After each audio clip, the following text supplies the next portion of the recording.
여러분 안녕하십니까? CEO 특강 이세진입니다.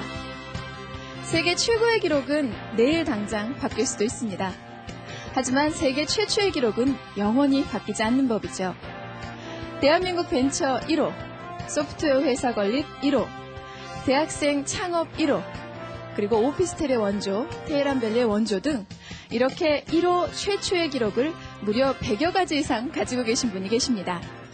비트컴퓨터 조현정 대표를 뜨거운 박수로 맞이해 주십시오.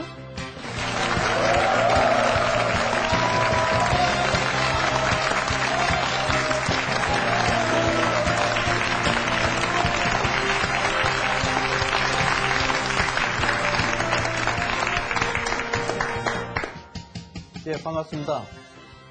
방금 사회자께서 너무 1호를 띄우신 것 같아요. 사실 저는 1호에 관심이 정말 많은 사람이거든요. 그래서 여러분들이 제 1호 이야기를 들어보시면서 나도 저런 주인공이 되면 어떤 혁신사회 또 그 세상의 변화가 끊임없이 되고 있는 이 사회에서 주인공이 될 수 있겠다라는 생각을 가질 수 있지 않겠느냐, 그 이야기를 해드리고자 합니다. 우선 이 사진 보시면 제가 대학교 3학년 때 사진입니다. 그런데 괜찮게 생겼죠? 근데 이제 문제는 여러분과 똑같이 생겼습니다. 근데 이 대학교 3학년이 이 세상을 어떻게 열어갈 것인가 참 고민을 많이 했었습니다. 그래서 고민했던 그 이야기를 통해 가지고 바로 여러분 또래일 때 생각이 어떻게 인생을 바꾸는가 하는 걸 이제 설명드리려고 합니다. 우선 여러분 똑같은 생각일 겁니다. 아마 내가 취업을 할 건가? 또 일부는 창업을 해버릴까? 뭐 이런 고민을 하게 될 텐데, 저는 사실 조금은 어떤 기술을 가지고 있었기 때문에 가진 기술을 가지고 창업에 치중을 좀 많이 하죠. 근데 하게 됐는데 결과적으로 창업을 서둘렀던 결과가 어떻게 변했는가, 그걸 보여드리겠습니다. 이 보시게 되면 이게 1985년도의 신문입니다. 그런데 요즘이야 뭐 매일같이 신문이 한 48면씩 나오지만 이때는 불과 12면 석 장짜리 신문 나올 때 제 기사를 이렇게 크게 실었습니다. 크게 실었는데 이 신문의 특징이 뭐냐면 여기 보시게 되면 소프트웨어로 작년에 대학교 3학년이 1억 7천만 원을 벌었다고 나옵니다.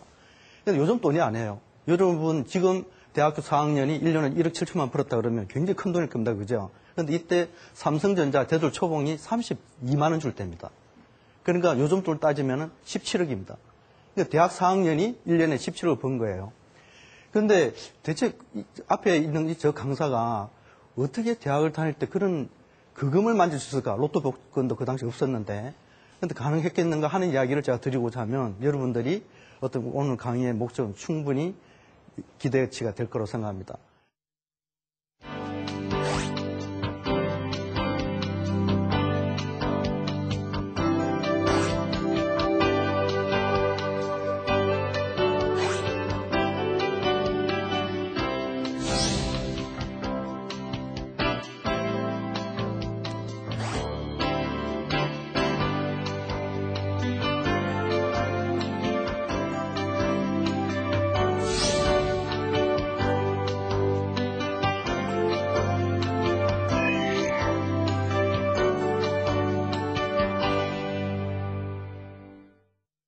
우선 자기 분야의 전문가가 돼야죠.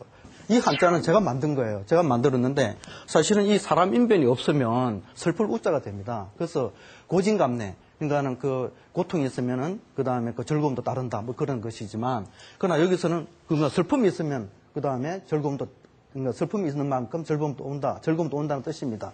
그런데 저는 사람 인변을 넣어가지고 어떻게 했냐면 제 인생에 있어서 20대라는 것은 우선 우수한 자질을 갖추는데 모든 역량을 다하고 그 나머지의 즐거움에 가겠다는 겁니다.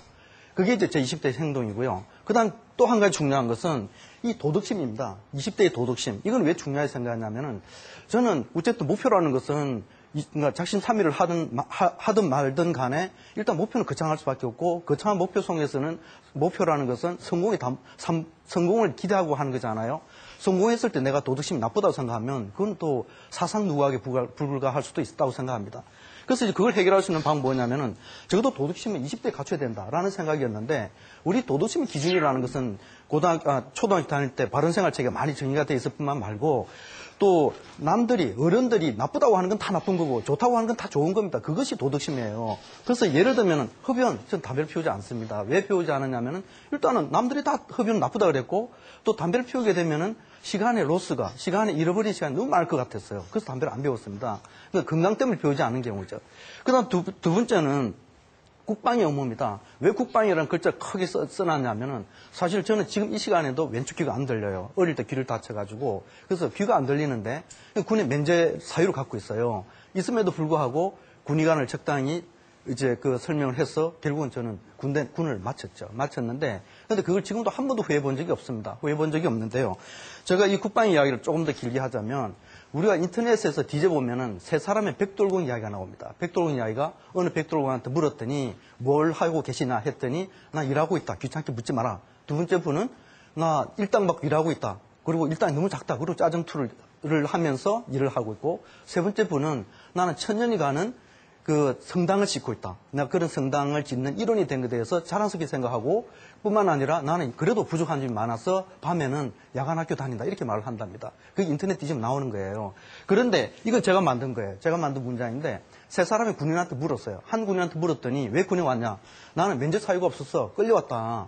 신의 아들이 아닌 것에 대해서 너무 안타깝게 생각한다. 라고 이야기하고 또 한 군인한테 물었더니 남자로서 당연한 의무 아닙니까? 그래서 국방의 의무를 다하기 위해서 왔다.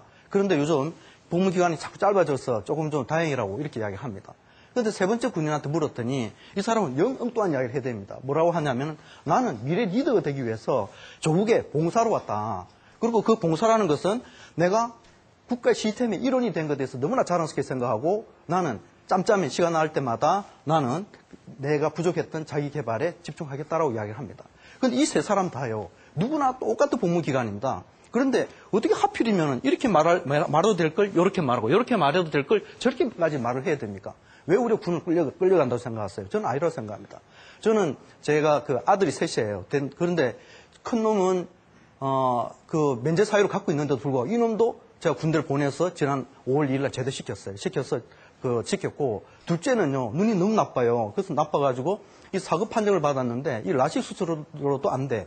그래가지고 인공 렌즈 삽입술을 해가지고요. 그거는 라식 수술비보다 무려 3배나 비싸더라고. 그래갖고 수술해가지고 이제 다시 재검 예정을 하고 있습니다. 그래서 군대 갈 거예요. 그런데 사실 좀 지독한 아버지지. 그런데 지독한 아버지긴 하겠지만 저는 과거에 군을 갔다 온 것에 대해서 그 뒤로 그 가치를 어떻게 부여시켰냐에 대해서 따져보면 너무나 결정을 잘했던 거라는 겁니다. 그래서 여러분 한번 참고하시기 바라고요. 그 다음에 이거는 20대에 있어서 제가 이제 목표를 정한 것이 최고가 되는 방법을 찾아야 됩니다. 20대 최고가 되는 방법은 글쎄요. 물리학 분야를 내가 전공을 한다고 하면은